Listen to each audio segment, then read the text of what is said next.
नमस्कार। मेरा नाम है ओम प्रकाश यादव और आप देख रहे हैं वॉइस ऑफ रिपब्लिक। 30 जनवरी को राष्ट्रपिता महात्मा गांधी की हत्या कर दी गई थी और उसके बाद से इस दिन शहीद दिवस के रूप में राष्ट्र उनको याद करता है। बिहार में पटना में इस दिन एक राजकीय समारोह में बापू को श्रद्धांजलि दी जा रही थी। उसी बीच में फिर से एक बार मुख्यमंत्री श्री नीतीश कुमार जी की एक अजीबोगरीब हरकत सामने आ गई। आप इसे देखिए।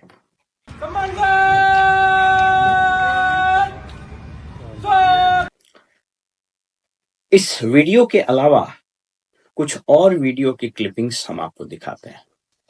अरे सुनो रे यार, कुछ जानते हो? बैठ जाओ। हमको लगता है कहीं न कहीं उन दिमाग में कोई कमजोरियां है। नीतीश कुमार जी का मेडिकल जांच करने की आवश्यकता हो। मुख्यमंत्री को इलाज की जरूरत है। नीतीश कुमार किसी गंभीर मानसिक बीमारी से ग्रसित हैं। वो मेंटल हो चुका है।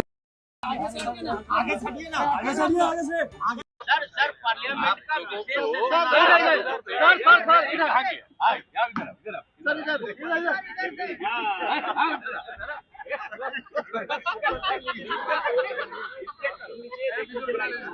पुजारी है।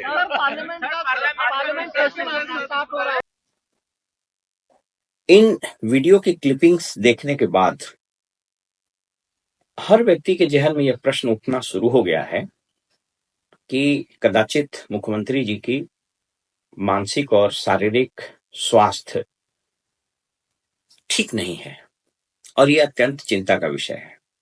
मैं ईश्वर से प्रार्थना करता हूं कि उनका स्वास्थ्य ठीक रहे, वो शतायु हो।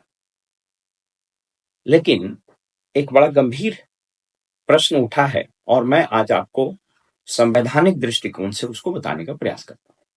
ऐसा नहीं है कि यह प्रश्न कोई एक बार उठा है।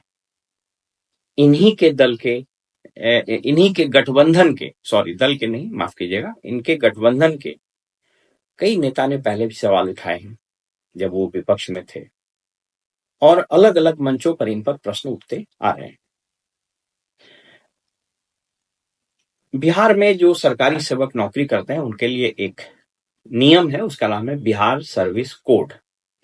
बिहार सर्विस कोड में इस बात का उल्लेख है कि अगर कोई अधिकारी या सरकारी कर्मी फॉर दैट मैटर की शारीरिक स्थिति ठीक न हो, जब हम शारीरिक बोलते हैं तो मस्तिष्क भी शरीर के अंदर ही आता है, तो उसकी स्वास्थ्य जांच की जाती है। अगर वह व्यक्ति अनफिट रहता है, यानी स्वास्थ्य के दृष्टिकोण से उसका स्वास्थ्य उस लेवल का नहीं रहता है कि वो सेवा में कंटिन्यू करे, तो उसकी सेवा समाप्त कर दी जाती है। यह प्रोविजन बिहार सर्विस कोड में है और ऑल इंडिया सर्विसेज और सब जगह है।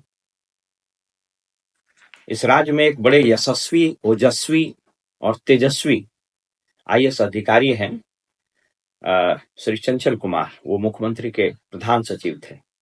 उन्होंने इस प्रोविजन का जबरदस्त उपयोग किया और इस प्रोविजन में और क्लैरिटी लाने के लिए एक और नए एग्जीक्यूटिव ऑर्डर इंस्ट्रक्शंस उन्होंने इशू करवाए मुख्यमंत्री जी के कार्यकाल में, और उसके कारण कई एक अनचाहे पदाधिकारियों की सेवा, अनचाहे कर्मियों, उन्हीं के हिसाब से उनकी सेवा उन्होंने समाप्त कर दी। अब जब यह प्रश्न उठना शुरू हो गया है कि आदरणीय मुख्यमंत्री जी का स्वास्थ्य ठीक नहीं है, तो मैं आपको संविधान के अनुरूप बताने का प्रयास करता हूं कि इसके बाद क्या होना चाहिए। एक तो यह स्पष्ट है कि अगर कोई सरकारी कर्मी की स्थिति ठीक नहीं रहती है तो उसकी सेवा चली जाती है, तो ये गंभीर हालात है। इस राज्य का 14 करोड़ आबादी जिस मुखिया के सहारे है, उस मुखिया की स्थिति अगर ठीक न हो तो ये अत्यंत चिंता का विषय है। मेरे हाथ में संविधान के प्रति कॉन्स्टिट्यूशन ऑफ इंडिया, इसके आर्टिकल 102 यानी अनुच्छेद 102 में जो वर्णन है मैं आपको पढ़ के बताता हूं। मैं आपको स्क्रीन पर भी दिखाने का प्रयास करूं।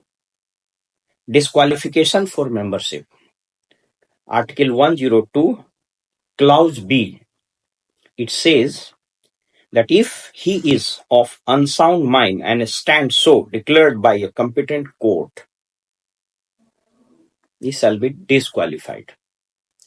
मतलब अगर वह अनसाउंड माइंड का हो और उसको कोर्ट डिक्लेयर कर दे तो वो उनकी सदस्यता चली जाएगी। ये पार्लियामेंट के संबंध में है, यानी राज्यसभा के सदस्य हो या Lok Sabha. Article 191 clause B, if he is of unsound mind and stands so declared by the competent court, उसकी सदस्यता चली जाएगी। अब कॉम्पिटेंट कोर्ट अनसाउंड माइंड अपने से तो करेगा नहीं, क्योंकि कोर्ट कोई डॉक्टर तो है नहीं। अब इसके जो भी प्रोसीजर अपनाए जाए, लेकिन यह गंभीर प्रश्न उठना शुरू हो गया है अब, इसलिए कि राज्य की समस्त जनता और हम सभी नागरिक चिंतित हैं। दो कारण से चिंतित है। पहला कि उनकी अच्छे से इलाज कराई जाए और ईश्वर करे कि वो स्वस्थ होकर वापस अपने काम में लौट जाए।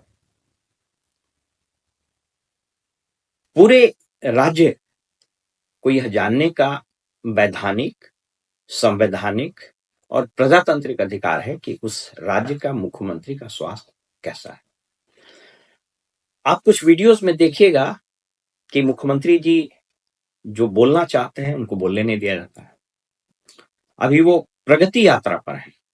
मुझको कई नागरिकों ने बताया, कुछ अधिकारियों ने, कुछ राजनीति से संबंधित रखने वाले लोगों ने बताया कि उनको समझिए कि इनका जो कॉटरी है, किचन कैबिनेट है, जो अभी सत्ता का मलाई, सत्ता का सुख भोग रहा है, वो उनको 50 फीट से आगे नहीं जाने दे रहा है। ये मैं इस डिस्क्लेमर के साथ बता रहा हूं कि मुझको जो जानकारी दी गई, क्योंकि मैं तो अब वहां हूं नहीं, तो ये दी जा रही है। इस प्रगति यात्रा में वो कौन सी मीटिंग कर रहे हैं? वही 4-5 अधिकारी और वही 2-3 नेता जो साये की तरह उनके साथ घूमते रहते हैं, उन्हीं के साथ वो high level, low level, high alert, low alert, red alert, yellow alert, सभी प्रकार की मीटिंग उसी को करते हैं। तो अगर उसी के साथ बात करना है, उसी के साथ मीटिंग करना है, तो ये 225 करोड़ रुपया खर्च करके नगरी नगरी द्वारे द्वारे जाने का कोई औचित्य नहीं है। हालांकि वो एक अलग विषय है।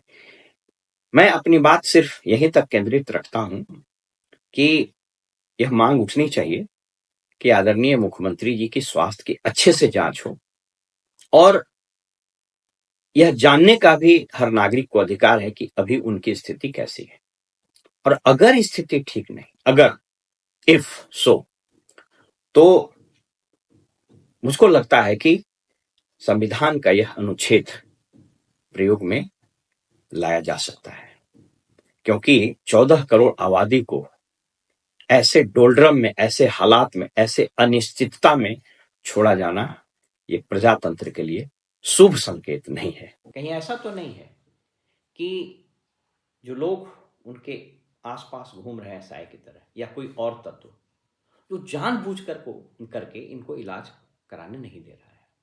कहीं ये कोई साजिश तो नहीं है? क्योंकि आप इस तरह की साजिश राजनीति में अब बहुत आम बात हो गई है। पुराने जमाने में राजा रजवाड़ों के खिलाफ तो इस तरह की साजिश महलों में रची जाती थी। तो ये अत्यंत दुर्भाग्यपूर्ण सत्य जैसा प्रतीत होने लगा है। लोगों के मन में आशंकाएं जन्म लेने लगी है कि कहीं ये तत्व इनका सही से इलाज तो नहीं करने दे रहे, क्योंकि दिक्कत यह है कि इनके साथ तो कोई परिवार भी नहीं रहता है। पुत्र कहाँ है हम लोग को पता नहीं है। इसलिए इनका ये पब्लिक डोमेन में ये बात आनी चाहिए। बड़े बड़े राजनेताओं या बड़े इंडस्ट्रियलिस्ट का अगर तबीयत खराब होता है, जिस पर इन्वेस्टर्स का भविष्य टिका रहता है, तो स्वास्थ्य बुलेटिन जारी किया जाता है। तो इनकी भी स्वास्थ्य बुलेटिन जारी हो, और अगर ऐसे तत्व कोई जो इनका इलाज नहीं होने दे रहा है, उससे इनको निकाल के लाने की जरूरत है और इलाज हो, और ईश्वर करे कि यह स्वस्थ होकर के वापस आ जाए।